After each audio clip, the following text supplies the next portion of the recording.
आजच सबस्क्राईब करा आणि आपल्या आवडत्या मालिकांचा आनंद लुटा. फिक्स झाली आहे ना मीटिंग? मीटिंग फिक्स झाली आहे. आता आपण काय करूया, तयारी करूया. बाकी सगळ्या गोष्टी तर आपल्या झालेल्या असतील. काका आशुष सॉरी डिस्टर्ब केलं.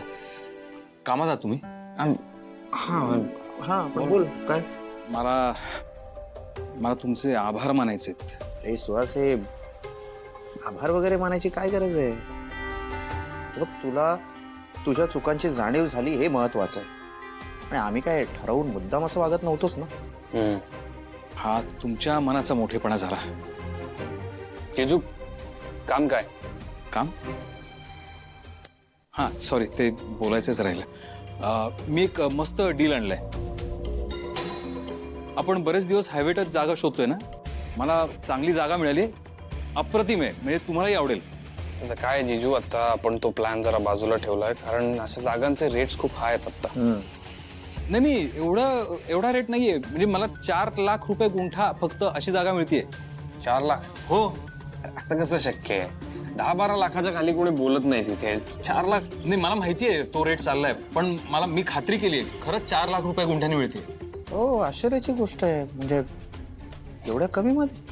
पण तू पेपर्स चेक केलेस का? म्हणजे 7-12 वगैरे सगळं क्लिअर आहे? हा पेपर्स मी आणले, तुम्ही वाटलंच बघून घ्या आधी. ठीक आहे, मग आपण विचार करू शकतो. पण काका, हे डील ना आपल्याला लवकरात लवकर करावं लागेल, कारण त्या माणसाला ना पैशांची गरज आहे आणि आपलाही फायदा होईल ना. मी पेपर्स करायला दिलेत ऑलरेडी, तुम्ही बघून घ्या मग. हा नाही, आपण जरा विचार करू, घाई नको करायला कशाची. आपण एकदा भाऊंशी बोलून घेऊया, मग ठरवू. काका आशू, अरे माझ्यावरती विश्वास ठेवा ना, मी नीट बघून घेतलंय सगळं. सांग. ठीक आहे ठीक आहे, हरकत नाही करायला, पण काय सांभाळून करूया सगळं. काय आपण गोत्यात यायला नको कुठेच. अजिबात काहीच प्रॉब्लेम येणार नाही. उलट हे प्रोजेक्ट पूर्ण झाल्यानंतर तुम्ही मला शाबासकीच द्याल. ठीक आहे, मग आपण त्याची वाट बघूया. येस, मी येतो मग.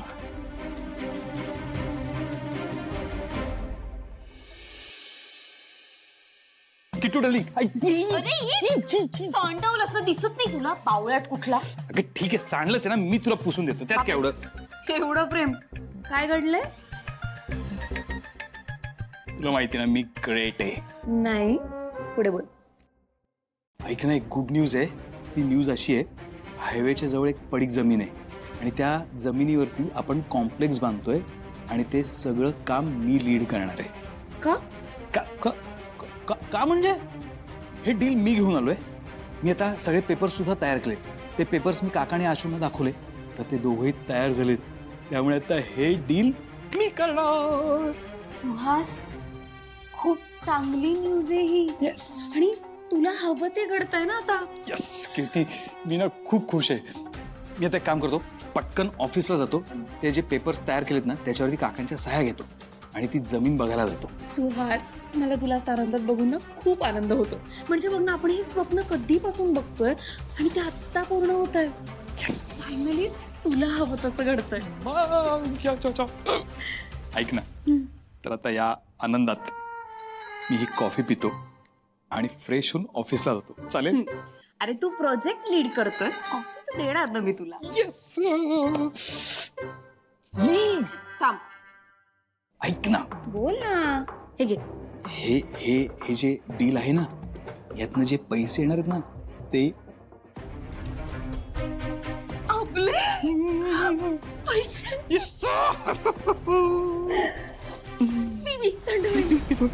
मी खूप खुश आहे.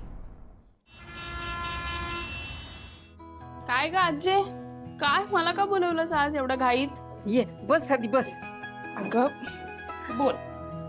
अगं एवढ्या घाईघाईनं तुला याच्यासाठी बोलवलं, ह्यांचं काहीतरी तुझ्याकडे काम आहे. शिवा, आपल्या कैलासचा मित्र गावाकडचा, त्याचा मुलगा आहे हा प्रशांत. अरे मी ओळखते याला. काय रे, कसा आहेस तू? मस्त. शिवा, अगं तू इथं मुंबईत कामासाठी आलता, त्याला जरा मदत पाहिजे आपली. काय झालं? कसलं काम आहे? अगं ताई, माझे वडील गेल्यानंतर आमची जमिनीवरती केस पडली आणि ती केस बाजूच्या कंपनीवाल्यांनी टाकली होती. त्यांनी तिकडे आजूबाजूला जमीन घेऊन ठेवली होती आणि आमची जमीन ही रोडला लागून होती ना, तर त्यांना आमची जमीन पण घ्यायची होती. पण आम्हाला आमची जमीन अजिबात विकायची नव्हती. त्यांनी आम्हाला खूप त्रास दिला, पण वडील अजिबात नमले नाही. 6 महिने आधी ते गेले तेव्हा ते मला म्हणाले होते की काही झालं तरी आपल्याला ही जमीन विकायची नाहीये. आणि मला सुद्धा ही जमीन विकायची नव्हती, पण कंपनीची केस कोर्टात चालतच आहे आणि कोर्टात पैसे लागतात ना, वकील पण ऐकत नाहीये. शिवाताई, आमची परिस्थिती चांगली नाहीये ग. आम्ही एवढे पैसे कुठून उभे करणार? अगं हे तर काहीच नाही, पुढचं एक त्याच्याकडनं. बाबा समज काय ते उचकटून सांग बरं काय तिला. शिवाताई, हे सगळं चालू असताना एक माणूस आला, ते पण ऑफर घेऊन. तो म्हणाला की तुमच्या जमिनीवरती मोठं कॉम्प्लेक्स बांधूया आणि त्याचे पैसे पण देणार होता. पैशाचा विचार करून मी त्याला होकार दिला. अगं ताई, जमिनीची केस जिंकायला पैसे घेतले तर जमीन तर जाणारच ना. मी काय करू ना मला काय कळत नाही. आणि तो माणूस माझ्या मागेच लागलाय. कोण आहे कोण तो माणूस? कोणीतरी सुहास म्हणून होता, बिझनेसमॅन होता. एक मिनिट, कुठल्या कंपनीकडनं आलंय हे तुला? देसाई ऑटोमोबाईल्स. काय? शिवा, अगं काय हे? काय झालं? नाही, तुझ्या कंपनीबद्दल बोलतोयस ना, ती कंपनी माझ्या मिस्टरांची आहे. आणि त्याचे जे ओनर आहेत ना, रामभाऊ देसाई, ते सासरे आहेत माझे. अरे वा, मग ही तर चांगली गोष्ट आहे. ताई, आता तूच मला या गुंत्यातून सोडव आणि तूच मला सांगा मी हे सगळं बरोबर करतोय ना? हे बघ, मी सगळं बघते जे काय आहे ते. तू मला डील काय आहे ते सांग. काही नाही अगं, म्हणजे आपली जमीन आहे ना, ते लीजवर घेणार आहेत, ते पण 100 वर्षांसाठी. तू होकार कशाला दिलास? थोडस थांबायचं, विचार करायचास. गाजी, तुला घरची परिस्थिती माहिती आहे ना. आमचं घर फक्त शेतीवर चालायचं आणि आई तर घरात काम करते. 2 भावांचं शिक्षण सुद्धा मलाच करायचं आणि ती जमीनही मला सोडायची नव्हती आणि ती केसही संपत नव्हती. मग मी असा विचार केला की निदान ती जमीन तरी आपली राहील. आणि मग ते पैसे मिळाल्यावर आणि ते नंतर संपल्यावर काय करणार? नोकरी करेन. तसं पण माझं आता शिक्षण कंप्लीट झालंय. 15 ते 18 हजारची नोकरी मिळेल, तेवढे मला पुरेसे आहेत. अरे पोरा, आधी तू नोकरी करायची होतीस र, आणि शेती बी चालू ठेवायची होतीस का नाही? अगं तेच करायचं होतं मला, पण त्या केसमुळे मला शेतीच करता येत नाही. तू मला सांग, हा सुहास भेटला कुठे तुला? ते आपल्या गावाजवळ एक रिसॉर्ट आहे ना, तिथे आले होते आणि नंतर आले तेव्हा ते प्लॅन घेऊन आले, म्हणून मी तयार झालो.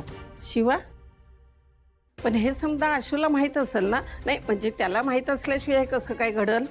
नाही, त्याला माहित असतं तर त्याने ही डील होऊच दिली नसती ना.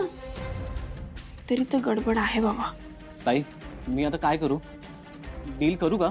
नाही, तू थांब जरा. हे बघ, मी आधी जाऊन बघते सगळं काय नेमकं आहे, काय घडलंय, त्याच्यानंतर आपण सगळं करूया. तू शांत हो. तू काय कर माहिती, तू आता नोकरी शोध शांतपणे आणि घरच्यांच्या बाजूने उभा राहा. आणि तू मला सांग रे, आईला या डीलबद्दल सांगितलंयस? नाही. सांगितलं असतं ना तर त्याने तुला डील करूच दिली नसती. खरं सांगू ताई, जेव्हा मी त्यांची डील ऐकली ना, तेव्हा मला ती डील पटली होती. पण आता तू म्हणत असशील तर मी नाही म्हणतो त्यांना. तू थांब, मी जाऊन आशुशी बोलते, मग पुढचं बघूया आपण. मला या सगळ्याची खात्री करू दे आधी.